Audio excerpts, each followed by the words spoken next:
कधी माझी छोटीशी जिजाऊ तर कधी माझी छोटीशी सावित्री, कधी माझी अहिल्या तर कधी माझी रमाई, कधी माझी रुक्मिणी तर कधी माझी मुक्ता, कधी माझी शेरणी तर कधी माझं निरागस बाळ, कधी माझी आई तर कधी माझी सासू, कधी ती खोडकर नटखट तर कधी मासूम बाळ.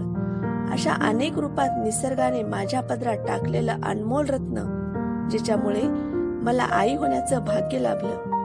हे सुख निसर्गाने उशिरा दिलं, पण अप्रतिम दिलं. ज्यांनी मला जन्म दिला ते माझे आई वडील, आणि जिला मी जन्म दिला ती माझी मुलगी. हे माझ्यासाठी खूप खास आहेत, आणि आज मीही स्वतःला खूप खास समजते. कारण ज्याच्या पोटी मी जन्म घेतला त्यांनी शून्यातून विश्व निर्माण केली, माणसं माणुसकी कमवली. आणि जिला मी जन्म दिला ती इतक्या लहान वयात सगळ्यांचे आपल्या गुणाने प्रेम मिळवत आहे. मुलगी आणि आई या दोन अनमोल नात्यामध्ये निसर्गाने मला निवडले. त्यामुळे मी निसर्गाचे लाख लाख आभार मानते. आज तिच्या जन्मानिमित्त तिला काही सांगू इच्छिते. बाळा, खूप मोठी हो, कर्तृत्ववान हो. या जगात तुला तुझं अस्तित्व स्वतः निर्माण करायचं आहे.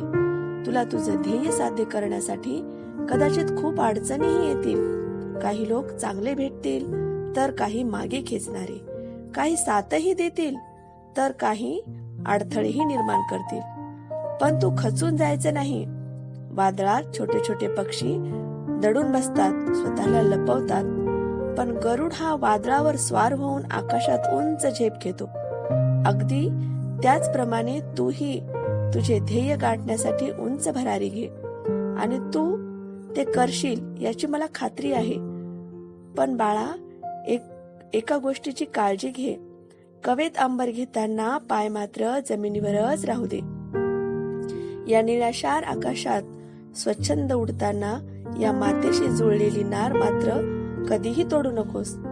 एक गोष्ट लक्षात ठेव, तुझे मम्मी पप्पा हे तुझ्या पाठीशी नाहीत तर सदैव तुझ्या सोबत आहेत. त्यामुळे तू निर्भयपणे भरारी घे. आरू बाळा, तुझ्या येण्याने आमच्या या छोट्याशा प्रेमरूपी संसारात तू आनंदाचा सुखाचा वर्षाव केलास. तुला जन्म देताना जो त्रास होता ना, तुला बघितलं की आज असं वाटतं की माझ्या आयुष्यातील सगळ्यात सुंदर प्रवास होता. हा माझ्या आयुष्यातील सगळ्यात सुंदर प्रवास होता. तुला तुझ्या जन्मदिनानिमित्त खूप खूप शुभेच्छा.